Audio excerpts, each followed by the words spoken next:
COVID-19 took a major toll on the events and entertainment sectors, immediately wiping out millions of dollars in revenues for production companies. Phase 3 Productions admits that those losses can never be regained. That's why the company is looking to maximize on other segments of the business. Here is Andrew Laidley with a business review. According to the CEO of Phase 3 Productions, Delano Forbes, 2020 was supposed to be a blockbuster year for the company. But now the production firm is simply trying to stay in business.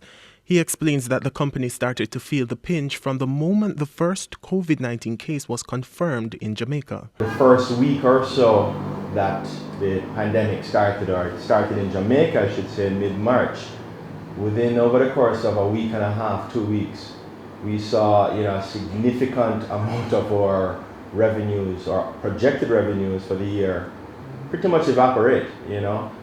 So March into April, things did not seem positive at all.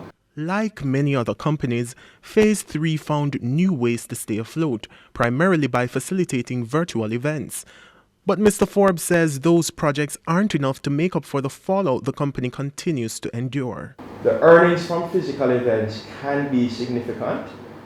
We've been fortunate, at least we've kind of been able to steady our ship a little bit, because we've lied on the other side of the business, which has picked up.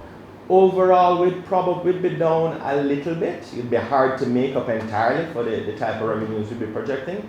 But at least, fortunately for us, we see a way, we're seeing a new path, and we've actually created new business lines out of this. Aside from that, he says the company has been challenged to improve its technical expertise to resolve issues created by the new circumstances. We're currently working on an international project, a film.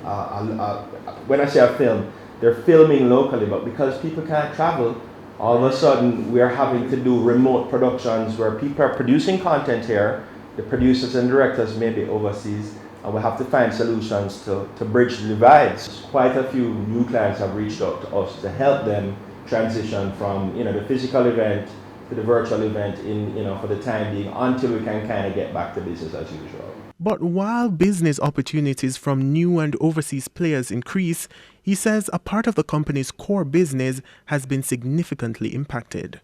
Bear in mind that a bit of our revenues is generated outside of Jamaica as well. We do often send production resources outside of Jamaica. Pretty much all of that revenue, not just Jamaica, but because of what's happening here, we can't travel. So fine, we're benefiting because crews can't come into Jamaica, and we often now have to fill that space. But our position in the market afforded us an opportunity to actually go to other countries. And quite a bit of our work was done, up to last year outside of Jamaica. So we've lost out, obviously, on some of those opportunities. Andrew Laidley, TVJ News.